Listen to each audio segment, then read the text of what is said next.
Hello, everyone, and welcome back to the Fight Me Bro betting show. This week, we're breaking down UFC Fight Night. I'm not even pretend to even, ass. UFC Fight Night ass. Like, This card ass sucks. 2.0. It was rough before, and we sound like a broken record, but God, like, this really does Not really, just... though. Last week, we were kind of high on the card, and it delivered. Well, yeah, we were high on the card, but like usually we don't save our criticisms for cards like this, but like this one almost doesn't deserve criticism because it is literally worse than like we trash Thanksgiving dinner. This is worse than Thanksgiving leftovers. It's a hodgepodge, everything thrown in. We now get an Anthony Smith main event, which I got to be honest, I'm a little surprised they didn't just cut it.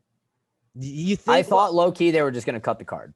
Very rarely someone actually had a very good point on Twitter, like reasonable point. Like I saw one of the comments like, well, this late to the card and with the holidays being up, I think it's unfair to cut all these fights for all the other fighters. And I'm like, that is a very valid and thought out point. But I'm going to ignore that and just bitch online and say this card fucking sucks. Cut it. This is also ass. Yeah. But yeah, now we got 5 rounds of Anthony Smith. We also have the Logan Paul, Nate Robinson fight. I don't know, Nick, if you took any. I don't have any. I will say up front, I don't have anything on that on my card.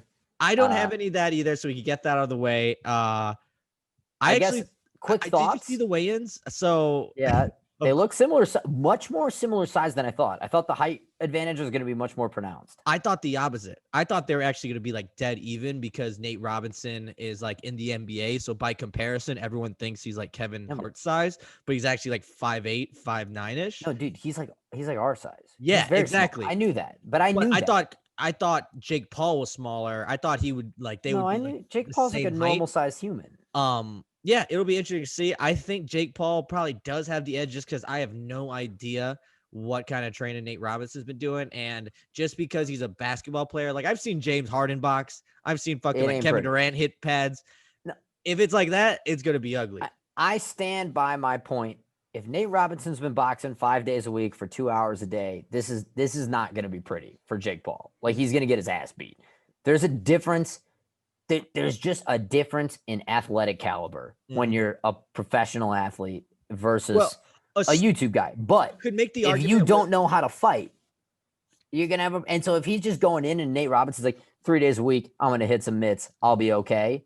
I think it could be a long night for him against somebody that knows what they're doing. It'd be the same thing as if Nate Robinson against a jiu-jitsu blue belt or purple belt, I guess is the way that I'm rationalizing this, is like if he was training jiu-jitsu every single day, that hobbyist blue belt is going to be in some trouble if you have athlete Nate Robinson. But if Nate Robinson's like, I'm going to roll 2 or 3 times and then I'll just figure it out, I mean, he's going to get his ass beat by somebody that like knows what they're doing. Basketball is the one sport where it's like, if just because they're a professional athlete, it's like they'll be good at other sports. But there's a caveat with Nate Robinson because he actually played D1. I think he could have. I can't remember if he played D1 football or like. No, I think he got offers. He got offers. He was really good in high school. But like he could play like DB. So I would give him an exception. It's not like James Harden out there, like one dimensional, like, he's just fast and tall. It's like he's short. He's like very athletic. So it'll all come down to, basically the training. Cause we know Jake Paul's been training, but minus 245. I think that's like, I think Jake Paul will probably win. If I saw it at minus like 140, I would maybe bite and just say, okay, this is just because it's a publicity stunt and Jake Paul wouldn't be hyping this up if he didn't know he was probably going to win. But yeah, it's going to be fucking, I mean, it's actually kind of intriguing if we're being. I think this is something I will probably try to watch. So we'll see what happens. I won't be paying for it, but I'll be streaming for it. But we got no picks on that. Are all your picks on the UFC card? All my picks on the UFC phone. Yeah, so are mine. I'll let you get started. Okay. All right. Let's kick it off again. Guys, this is bad. So we're going to start with, they moved it to 5 rounds. I don't know if they just haven't adjusted this line, but I just caught it. Anthony Smith over 2.5 minus 140 against Devin Clark. Anthony Smith just hasn't, I mean, I guess if Lionheart, right? Like he hasn't got finished early in any of his most recent fights.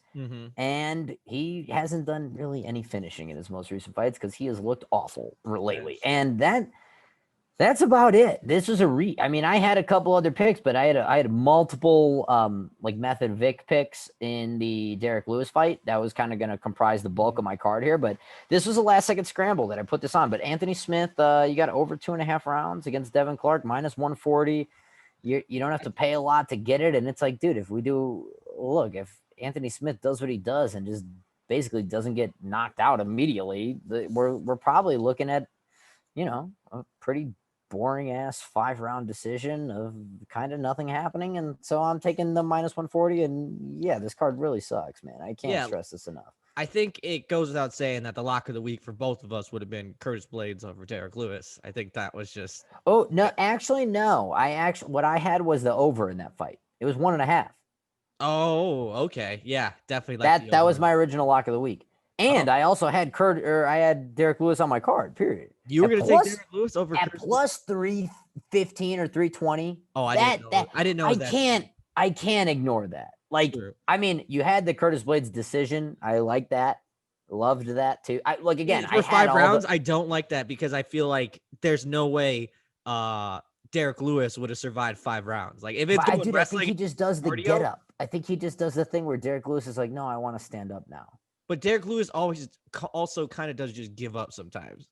Yeah, that's no, very fair. But I'm saying the 1.5 was my lock because there's no way he was getting Derek Lewis out of there in 1.5. Yeah, definitely over 1.5. It was just basically, is he going to get up or is he going to give up? And that's what you're betting on with Derek Lewis. Yeah. So I don't know. But so Anthony Smith, that was the most folks. excited I was talking about betting on this show, and it's for a fight that has been canceled. That's not happening. Yeah, no. Let me tell you, my block of the week is not. There's zero enthusiasm there either. Don't worry. All right, mine is going to be in the Rachel Ostovich versus Gina Mazzani. At first glance, you think, oh, you got to go against Ostovich. Although I looked up Gina, I remember she's like the girl from like Instagram that looks really jacked, and I think she like does stuff with that like crazy, insane Instagram lifter, like Juju Fru or something like that. I don't know. Yeah, like I think they do content together somehow. I could be totally off, but I looked up Gina. Really hasn't had that impressive a record. 6-4, losing 3 of her last 4. 3-1 in the UFC. I don't think 1-3. Sorry. I was gonna say I don't know. Sorry. Yeah, 1-3 in the UFC. Minus 190. You can't. She should not be 2-1 favorites over anyone. I think this is a very winnable match for Ostovich. So I'm going with Ostovich. She hasn't had that great of a record either, but it's basically 2 warrior records. Like I think it's 6-4 versus 4-5. Northwestern's number 8 in the. I'm looking at our TV right now. By the way, everyone, the light quality is shit because I'm sitting outside, so that it looks like loud ass fucking family is not bothering the shit out of our thing, but I'm looking. It looks like you're at like a restaurant or something like that, like in the back. I mean, I might as well be. We're out on the deck. But sorry to cut your pick off, but Northwestern is number 8 in football. That I haven't been paying attention to. Neither have I. That's why I'm surprised. But it's Northwestern. I know they beat Wisconsin last week, but like, is that enough for 8? I don't know. That's when you just start hammering against Northwestern because there's no way in hell they're going to keep it up late down the stretch. This is the best it gets for Northwestern. Yeah. But yeah. Anyways, that's my pick. I'm going Ostovich plus 175. Hey, I'm going to piggyback you. Lock of the week. It's not Ostovich, but it's the over. I mean, it's a 2.5 over. It's a minus 1.9. Is it? Hang on. Let me pull up the notes here. Oh, minus 220 over 2.5. But I'm taking the over. Both of these girls are so fucking bad. They're so bad. They're awfully bad. They have in 8 UFC fights, they have combined for 1 finish victory. So and now I get that if you do a little juxtaposing of those statistics, that they turn it around to like, well, they've been finished multiple times. That's fine, but I want to know who has done the finishing. I'm not worried about them getting finished because they're getting finished by fighters that are better than them. But if they're both equally as bad, they're not getting finished. This lock of the week, just take the over in this fight. It's going to be a horribly boring decision. It's like you said, and neither of these girls are very good. It's just gonna be. It's just bad. It's gonna be like go out there. It's like mud wrestling, where they're just gonna go in there, gonna run at each other. I mean, dude, this is a Girls Gone Wild video. Yeah, it's literally but like nothing is gonna be like good enough at fighting to finish the other person. Like neither of them does anything good enough to be like that to threaten the rest of them. Yeah, there is no technique that either of these girls have. They don't have the Daniel LaRusso crane kick to knock these people. Like it's not gonna happen. It's gonna be sloppy. It's gonna be messy. It's gonna be bad. Just take that money that you would spend on that ESPN Plus subscription, spend that on the Jake Paul Nate Robinson fight. Watch something entertaining instead. But sure. Rachel Ostovich versus Gina Mazzani over 2.5 rounds -220. That's the lock of the week. I like it. And then in my lock of the week, so we kept it to just 2 fights. But hey, we're here to find winners, and this is just these happen to be the only 2 fights that you can win money statistically. I'm going Anthony Smith -140. This is a hungry dog runs faster, as Stu Presidente loves to say. This is Anthony Smith's career here, and I get he's pretty down the stretch here, but he got so close to the top, got a title fight, beat Gustafsson. It made it seem like, oh my God, he's here to stay. Like maybe still forget Anthony Smith is good, and then the carriage turned back into a pumpkin, and this is his last. I'm talking myself out of this fucking pick. It's like, what haven't you seen? The carriage has turned back to pumpkin, but I still want more entertaining fights from Anthony Smith. I think there's some better matchups that could still be made within the top 10. Got perfect teeth. What's the guy's name again? I'm blanking. Greg Holland. No. What's his opponent's name? Devin Smith. Clark. I thought. Devin Clark. I genuinely mistook Kevin Holland for Greg Holland. Thought that was who was fighting Anthony Smith. That's what just happened right there.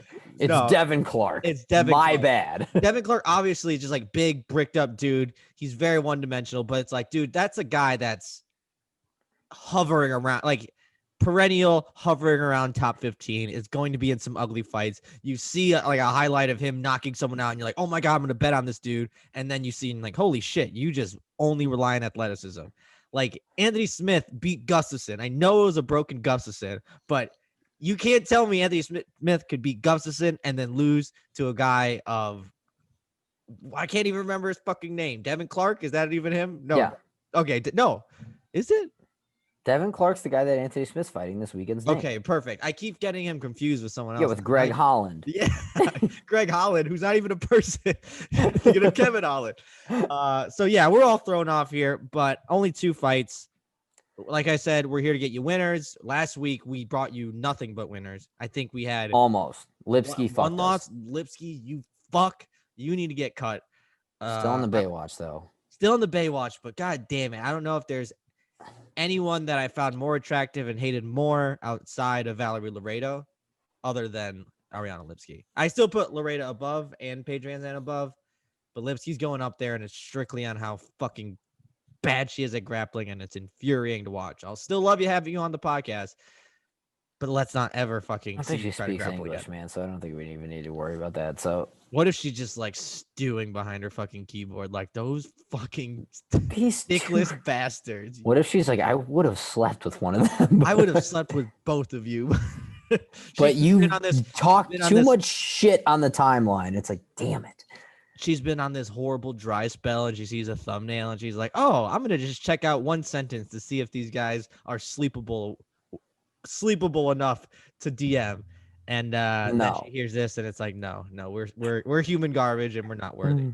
So those are our 2 picks. Let us know your picks. As always, if you're fucking live gambling this, like if you just watch the Jake Paul Nate Robinson thing. If you're top to bottom gambling this card, find the 800. We are not worthy. Find the 800 gambling number. Like, holy fuck, man! Like, there's got to be better sports to gamble. You need on. help. Yeah, there's got to. Dude, Auburn, Alabama's on. Like, yeah. There's shit on Saturday. Help yourself. Like, do something. Exactly. I heard some people like, well, one, it's free, so like it gives people to watch. I'm just like, dude, I'm on a fucking lockdown. I might just throw on Netflix. This is not even. Like, you got to finish Cobra Kai, bro. I have finished Cobra Kai, and holy shit, I need free to drop. What a beautiful show. It really is a good show. I a lot of times when things are hyped up, I tend to just want to hate I hyped it up a lot. But I had seen other people talk about it too, but your recommendation pushed me over the edge, and it is must-watch TV. If you like fighting at all, and if you like Eastbound and Down, and even just like making fun of 80s nostalgia, this is the fucking show for you. You need to watch Cobra Kai. So, and basically the message of this gambling show is put the bets in tomorrow morning or today morning, whenever this drops, and turn on Cobra Kai. Like Saturday, 5 p.m., just turn on Cobra Kai and blast through a couple seasons. It's then fucking hilarious. If you're in the fighting mood enough, then turn on the Anthony Smith, Devin Clark final. If you just want to see his perfect fake teeth get blasted out. Fucking Abraham Lincoln or George Washington looking mother, you buck tooth motherfucker, or what is it? And what not? I hate that wooden tooth motherfucker. What a good fucking line. Yeah, you can even watch Eastbound and Down. So that's our show. You can find us at Below the Belt MMA on Twitter. You can find me at BroLeva on Twitter. You can find Nick at _ a guy in a gi. Make sure you catch our weekly MMA podcast where we give a breakdown of just the MMA fights as well as any news. The Fight Me Bro radio show. This is the Fight Me Bro betting show. And we also have our unofficial rankings where we just rank. I've just been sliding into DMs being like, hey, you want to be on our show? We just rank random shit. And everyone's like, that sounds kind of fun. It's like, thank you. It doesn't need to be more complicated than that. So no, keep it simple. Where we just rank random shit and we have different MMA guests, mostly of MMA Twitter on. So if you like that show, make sure to like, subscribe, share, do whatever the fuck you do. So until next week, peace out, guys.